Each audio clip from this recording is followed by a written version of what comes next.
It was August of 2013, and Renae Marsden's life was a perfect dream. She had it all: a loving family that stood by her side through thick and thin, a loyal circle of friends who adored her, and a picture-perfect wedding planned to the last detail just 2 months away. Her happiness knew no bounds until she received a text message that shattered her world.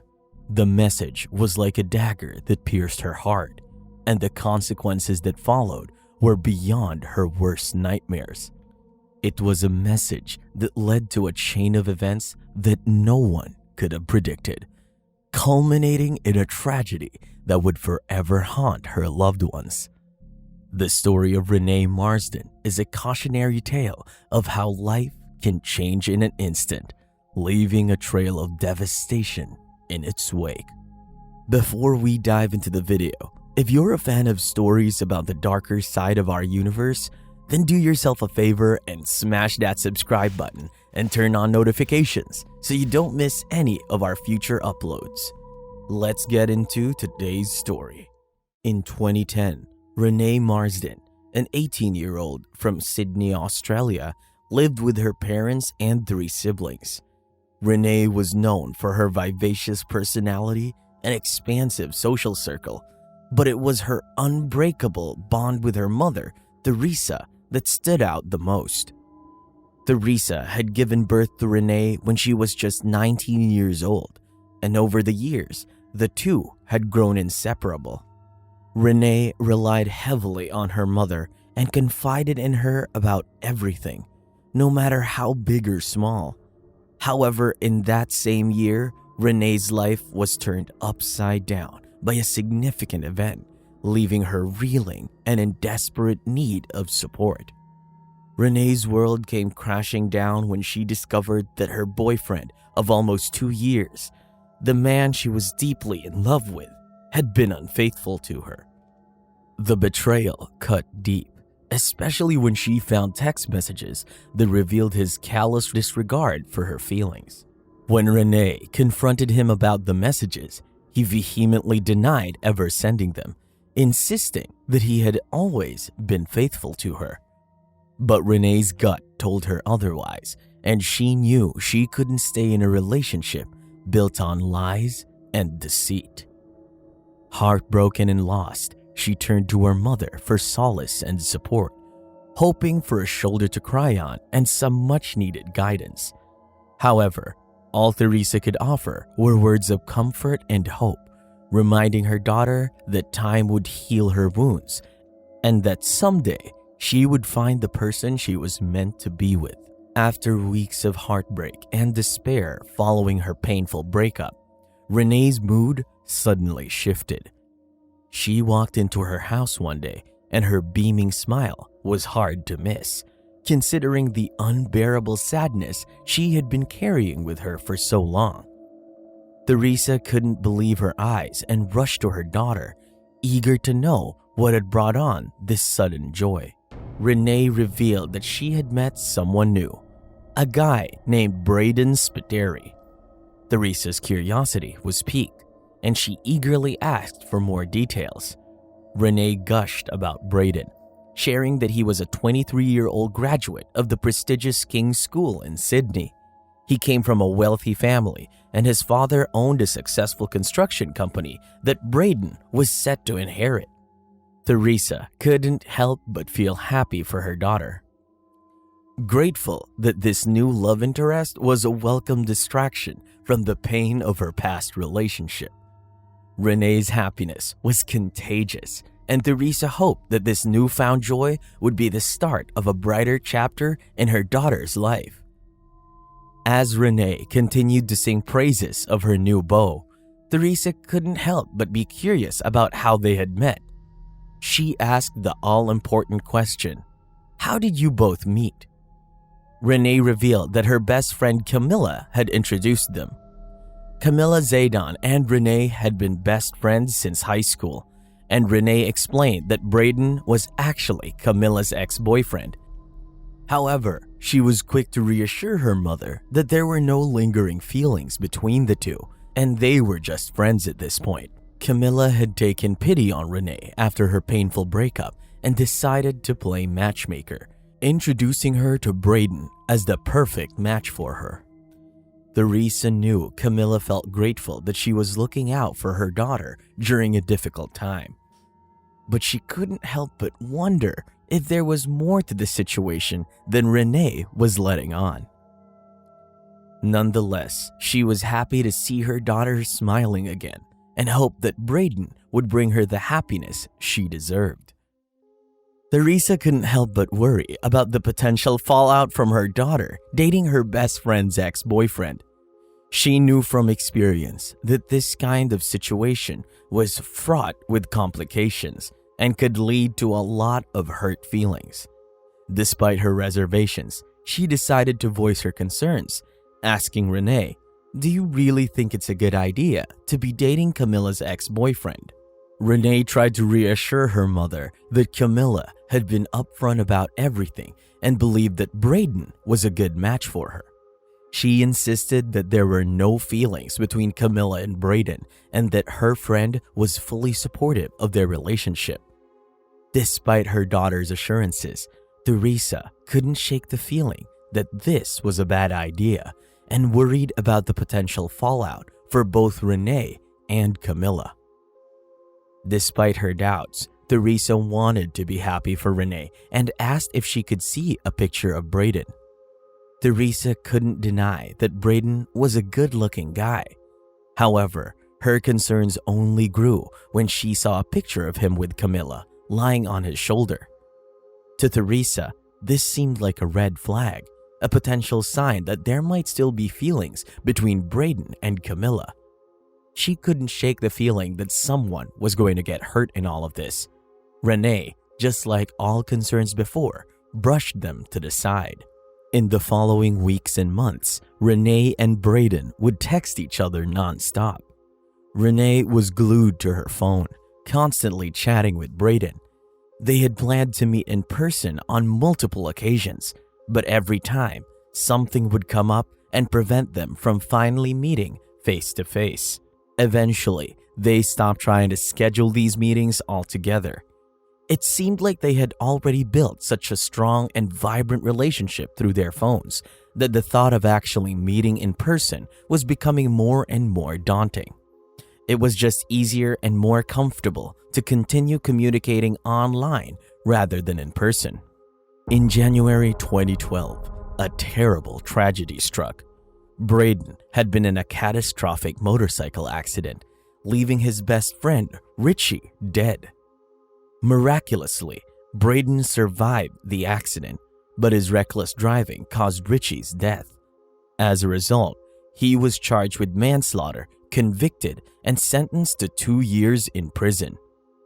Renae's world was turned upside down by this devastating news, and she was left wondering if their relationship could survive this new obstacle. Teresa was hit hard by the news, and the mix of emotions swirled inside her. She couldn't deny the tragedy of Richie's death, but there was also a small part of her that felt relieved. As a mother, she had always been wary of Renae's relationship with Brayden, and now, with him being sentenced to 2 years in prison, she saw it as a way out for her daughter.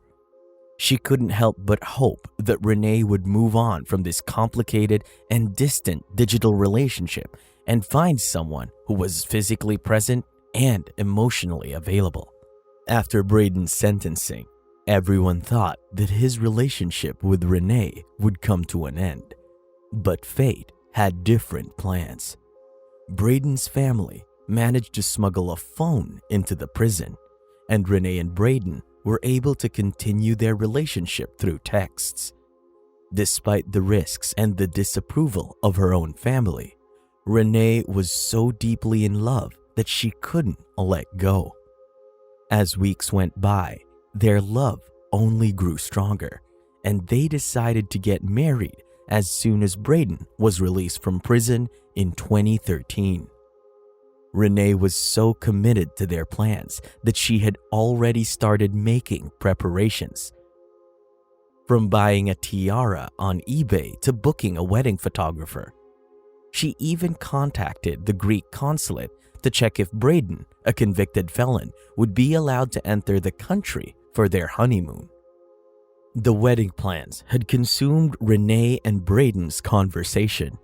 However, in August of 2013, just a couple months before Brayden's release, everything changed. Renae's mother received a shocking message from Brayden, urging her to check on her daughter, who was talking about ending her life. Teresa rushed to Renae's room, where she found her daughter sitting on the bed. Despite Renae's initial claims of being fine, Teresa showed her the text message from Brayden. It was there that Renae confessed that they had broken up and that she had no intention of harming herself. The revelation left Teresa stunned. She had watched her daughter's relationship with Brayden grow and had felt increasingly uneasy about it. Now she realized just how deep their connection had become and the potential danger that came with it. Teresa knew that her daughter was going through a difficult time after yet another painful breakup. However, deep down, she believed that it was probably for the best, as their relationship was fraught with problems from the beginning. Despite this, Teresa sat with Renae for a while and they talked on the bed. Eventually, Renae shared that she planned to go out with her friends that night to let loose and forget about everything. Teresa's heart was heavy as she watched her daughter get ready for a night out with friends. She couldn't shake the feeling that something wasn't right. This breakup with Brayden was different from the others.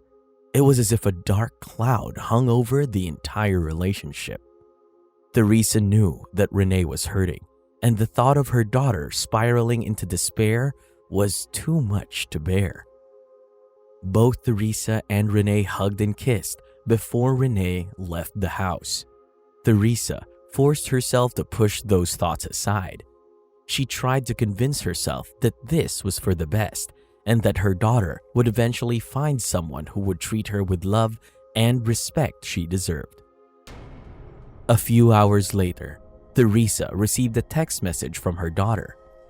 The message read, "Mom, I love you so much and I'm sorry for the pain I'm about to cause you." Teresa's heart raced as she read the text message from her daughter. The words sent shivers down her spine. She frantically tried to call Renae, but there was no answer. She sent a pleading text message asking her to please call me back, hoping for a response. But the silence only deepened her worry. Desperate for answers, Teresa reached out to Camila, hoping that she could provide some insight into Renae's whereabouts. Fear gnawed at her gut as she waited for a response. Camila answered, and Teresa immediately asked if she had spoken to Renae tonight. Camila informed Teresa that she received a strange and concerning text message from Renae that said, "I love you, I'm sorry." With this new information, Teresa and Camila frantically searched all the places Renae frequented around Sydney for hours, but with no luck. As time passed, the fear and anxiety grew. Eventually, they returned home where Teresa's husband and Renae's siblings were waiting, all feeling hopeless and unsure of what to do next. At around 9 p.m., a loud knock on the door startled the family. When they opened the door, it was the police standing there, their faces grave with worry. The family's hearts sank as the police informed them that Renae's car had been found parked in a forbidden area, but Renae was nowhere to be found. Fear and dread crept up the family's spines as they realized that something could be seriously wrong with their daughter. The police questioned the family about Renae's whereabouts and the strange text messages she had sent earlier. As they spoke, the parents rushed outside and hopped into their cars, speeding toward the area where Renae's car had been found. It was a location known as the Gap, a series of sheer cliffs overlooking the ocean. As they arrived, the parents frantically searched their daughter's car, hoping to find some clue as to where she had gone. The parents then ran up and down the cliffs searching for their daughter, their hearts pounding with fear and anxiety. Despite their desperate search, there was no sign of Renae. Teresa's heart raced as she climbed up to the highest point of the cliffs, her mind consumed with a growing sense of dread. And then, as she reached the top, her worst fears were realized. There, in front of her, were her daughter's black flat shoes, carefully placed together on the ground in front of the fence. The sight of the shoes made her knees weak as she struggled to comprehend what it could mean. Despite a frantic and extensive search that night, there was no trace of Renae. She had vanished into the night without a trace. The next day, the police made a harrowing discovery. There was a camera overlooking the cliffs, and upon reviewing the footage, they witnessed Renae's last moments. In the video, Renae can be seen walking up the trail in the dead of night. She stops, takes off her shoes, and places them neatly on the ground before hopping over the fence. As she approaches the edge, she looks over and seems visibly terrified, taking a few steps back until she's pressed up against the fence. The desperation in her eyes is palpable as she pulls out her phone and sends 3 heartbreaking messages.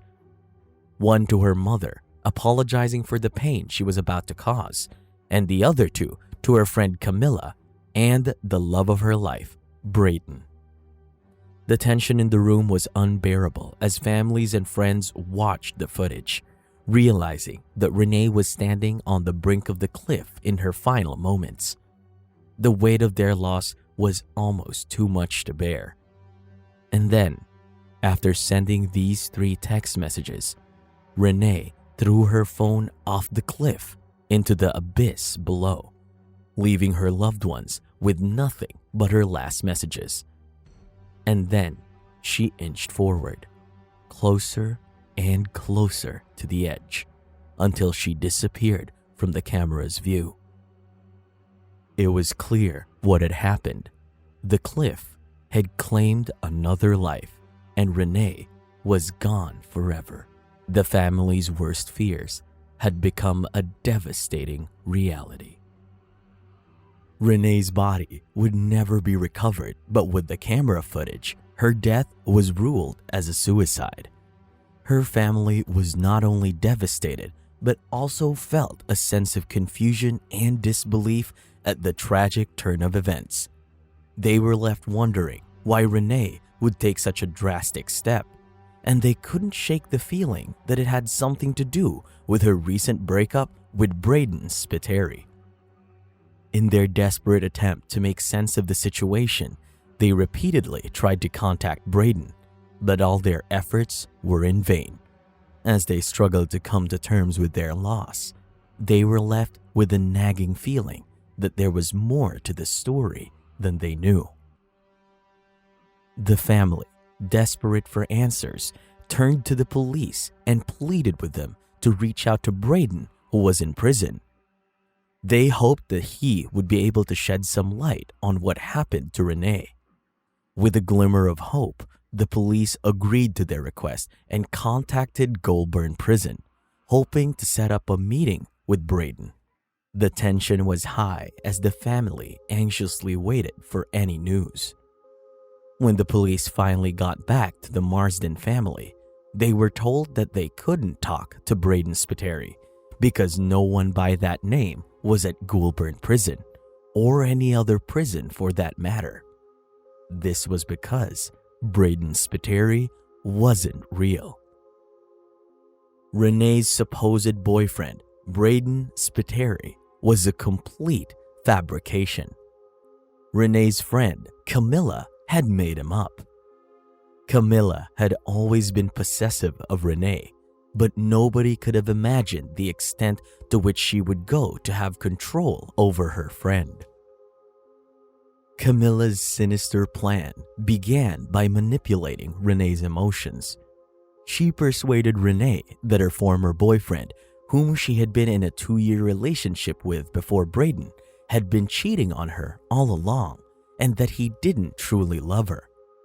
Camila concocted fake text messages and convinced Renae that her ex had actually sent them. Renae was completely taken in by Camila's manipulative plan. She believed it, despite her boyfriend denying the accusations. Renae had trusted Camila's word over his. In the aftermath, Camila played the role of Renae's savior by introducing her to Brayden, the supposed ex-boyfriend. But in reality, Brayden was just another fictional character, a facade that Camila had created to maintain control over Renae's life. The picture of Camila and Brayden was just a chance encounter that Camila had with a stranger at a club. This charade had gone on for nearly 2 years, and Renae had fallen deeply in love with someone who didn't even exist. That was until June of 2013, just 2 months before Renae's suicide. Renae confided in Brayden that her friend Camila was toxic and controlling, and she didn't want to be her friend anymore. She said all this, not knowing that Camila was reading these messages directly as Renae was sending them. As Camila reads those words, her fury reaches a boiling point. She concocts a plan to exact revenge on Renae and seize control by having Brayden break up with her. The plan was the same as before. As the relationship would end, Camila would jump in and be the savior. 2 months later, on August 25th, 2013, the very day of Renae's suicide, she's out to lunch with coworkers when she receives a text message from Brayden which says, "I need a break from you." Completely unexpected and crushing, Renae tries to contact him, but he ignores her calls, leaving her heartbroken. At around 2:45 p.m., Renae makes a call to Goulburn Prison. She had never done this before, but this was a desperate attempt to save their relationship and ultimately their wedding, which Renae had been planning for 2 years. Although the contents of the conversation are unknown, it's highly likely that Renae discovered that Brayden Spiteri was not being held there. It's almost certain that she would have realized that Brayden is not real, or he had lied to her for over 2 years, both of which would have brought an end to their relationship. As she sat on her bed in her bedroom later that day, her heart was shattered, and it's likely that Renae was devastated when her mother came in and inquired about her well-being. Renae was likely embarrassed by how easily Brayden, whoever he was, had tricked her. Although Renae usually shared everything with her mother, her confidant, and the person she loved the most, the enormity of the situation overwhelmed her. It was so immense that she couldn't bring herself to talk about it. Instead, she got dressed and bid farewell to her mother before heading out to the cliffs. Upon arriving, she sent the 3 messages, one to her mom, one to Camila, and one to Brayden, threw her phone off the cliff, and then let her body slide off the edge to the depths below. Catfishing, which is using a fictitious online persona to lure people into relationships, is not illegal in Australia, so no charges were ever brought against Camila. Camila, despite being pressed by the police and Renae's family, has never taken responsibility for this and has never apologized. Cameron Lang is the real person in the photo with Camila.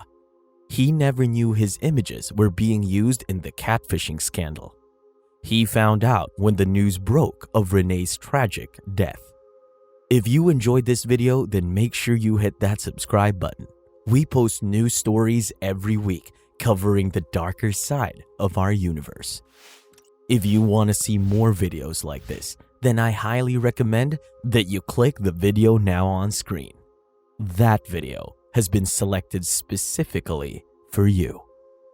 Enjoy.